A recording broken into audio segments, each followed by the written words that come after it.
അസ്സലാമു അലൈക്കും.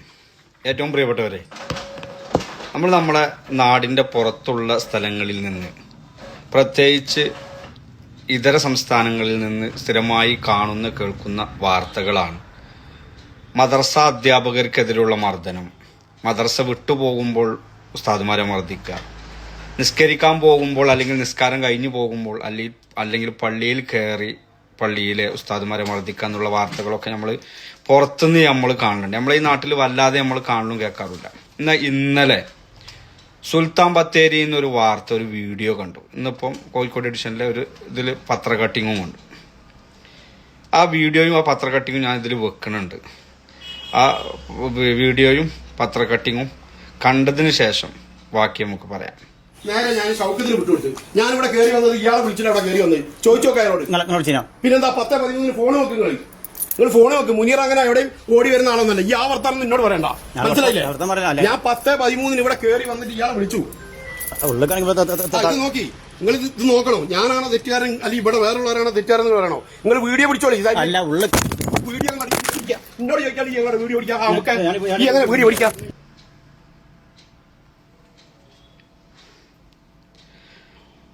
സുൽത്താൻ ബത്തേരിയിലെ വാഗേരി എന്ന സ്ഥലത്തുള്ള ഷിയാബ് തങ്ങളെ പേരിൽ നടന്നു വരുന്ന ഒരു സ്ഥാപനം. ആ സ്ഥാപനത്തിലെ ജീവനക്കാരനും അവിടുത്തെ മേഖലയുടെ SKSFന്റെ വൈസ് പ്രസിഡന്റ് കൂടിയായിട്ടുള്ള ജാഫർ ദാരിമി എന്ന ഉസ്താദിനെ അവിടുത്തെ ആ മണ്ഡലത്തിന്റെ ലീഗിന്റെ സെക്രട്ടറിമാരിൽപ്പെട്ട ഒരാൾ മുനീർ എന്നൊരു വ്യക്തി, CP മുനീർ എന്നൊരു വ്യക്തി ആണ് ആ വീഡിയോയിൽ ആ മർദ്ദിക്കുന്നത് കാണുന്നത്. ആ ഉസ്താദ് ചെയ്തത് എന്താണ്?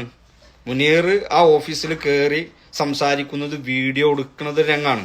മുനീർ വീട്ടിലോ കുളിമുറിയിൽ കയറി കുളിക്കുമ്പോഴല്ല ആ ഉസ്താദ് വീഡിയോ എടുക്കുന്നത്, മറിച്ച് ആ സ്ഥാപനത്തിന്റെ ഓഫീസിൽ കയറി സംസാരിക്കുന്നത് വീഡിയോ എടുക്കുന്നതിനാണ് മുനീർ ആ ഉസ്താദിനെ മർദ്ദിക്കുന്നത്. നിങ്ങൾ കണ്ടിട്ടുണ്ടാവും. മുനീറിന് തന്നെ തോന്നിയിട്ടുണ്ടോ മുനീർ സംസാരിക്കുന്ന രീതി വീഡിയോ എടുക്കാൻ പറ്റാത്ത അത്ര മോശമായൊരു രീതിയാണ്, സംസാര ശൈലിയാണ് എന്റേത്, അത് വീഡിയോ എടുക്കാൻ പറ്റൂല എന്ന് പറഞ്ഞുകൊണ്ടാണോ മുനീർ ആ ഉസ്താദിനെ മർദ്ദിക്കുന്നത്? നമ്മളൊന്ന് ആലോചിച്ച് നോക്കി. എവിടെയാണ്? നമ്മളെ നാട്ടിലാണ് ഇത് അവസ്ഥ. സംഘപരിവാർ ശക്തികളോ അന്യവശപ്പെട്ട ഒരു സംഘടനകളൊന്നും അല്ല ഒരു ഉസ്താദിനെ മർദ്ദിക്കുന്നത്.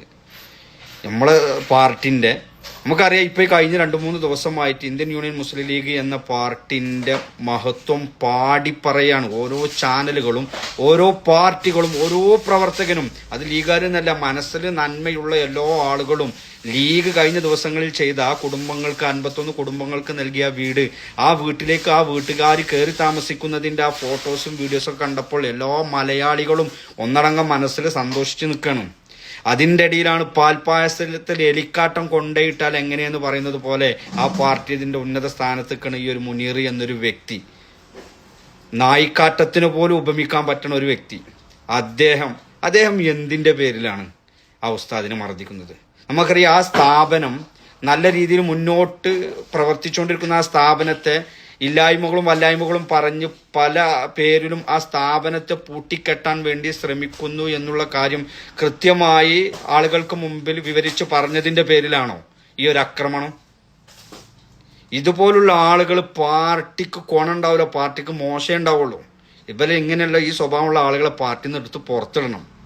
ഏതായാലും അത് ആ നാട്ടിലൊക്കെ ആയിപ്പോയി. ഞാൻ ഇതിന്റെ മേഖലയിലെ SKSFന്റെ മേഖല സെക്രട്ടറിയാണ് ഇടക്കരന്റെ. നമ്മളൊക്കെ നമ്മൾ സഹപ്രവർത്തകനാണല്ലോ. അപ്പം അവിടുത്തെ മേഖലന്റെ വൈസ് പ്രസിഡന്റ് അറിയുമ്പോൾ ഞങ്ങളൊക്കെ സഹപ്രവർത്തകനായിട്ട് വരും. ആ സഹപ്രവർത്തനം ഇങ്ങനെ മർദ്ദിക്കുമ്പോൾ നമ്മൾ കാര്യം പറയല് നമ്മളൊരു ബാധ്യതയും കടമയാണല്ലോ. നമ്മളൊക്കെ എവിടെയാണെന്നുണ്ടെങ്കിൽ മുനീറിനെ തല്ലണതേ ഓർമ്മ ഉണ്ടാവുള്ളൂ. അതിന്റെ ഡബിൾ അങ്ങോട്ട് തിരിച്ചിട്ടുമ്പോൾ അത് നല്ലോണം പഠിച്ചു. ഏതായാലും ഈ രീതി ഒന്നും ശരിയല്ല മുനീറെ. തണ്ടും തടിയും ആ ഉസ്താദിനേക്കാൾ കുറച്ച് തണ്ടും തടി എനിക്ക് ഉണ്ടെന്ന് കരുതി കാണ്ട് പാവം പിടിച്ച മൂല്യന്മാരെ അടിക്കുക ചെയ്യേണ്ടത്. സുറുംപുളി ഉണ്ടോ ചങ്ങായി എനിക്ക്?